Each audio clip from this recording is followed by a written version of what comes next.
Le lion amoureux.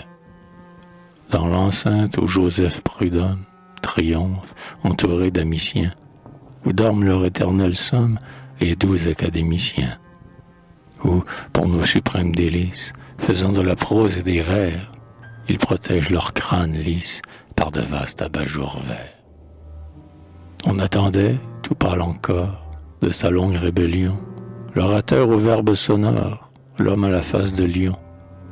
Près des fenêtres entr'ouvertes, on disait « Oh, lorsqu'en ces murs, où pendent les perruques vertes de ces immortels déjà mûrs. » Sa voix révolutionnaire, pleine de courroux et de foi, éclatera comme un tonnerre. Certes, ils vont mourir d'effroi.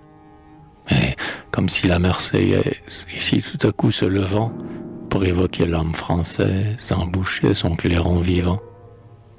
On va voir ces minces fantômes, aux vieux monuments sortis, rentrer dans les feuillets des tombes dont ils sont indûment sortis. Ou, troupes de corps dénués, ils vont, au sein des cieux déserts, se dissiper dans la nuée, se dissoudre parmi les airs. Et l'on verra, coup d'œil féerique, au pays par Hoffmann rêvé, fuir les vies humains chimériques avec les vagues le gouvet.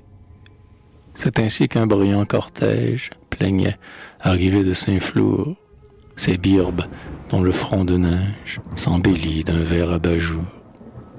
Quand il entra, lui, le grand maître, des mots magnifiques éclairs qui le réduit aux lois du maître et dont les yeux sont pleins d'éclairs.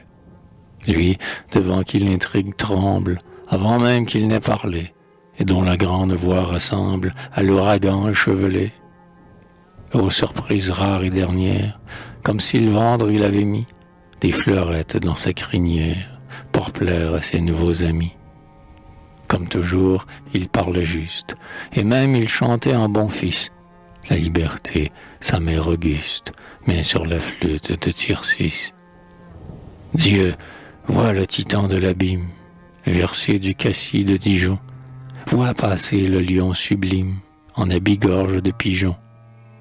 Si bien qu'à présent Jules Favre jouait d'ironique destin, est en tout lieu ceci manavre célébré par les Philistins. Lui, le prince de la parole, voilà d'où viennent mes ennuis. Il est applaudi par Dréole. Oh, cachez-moi, profonde nuit.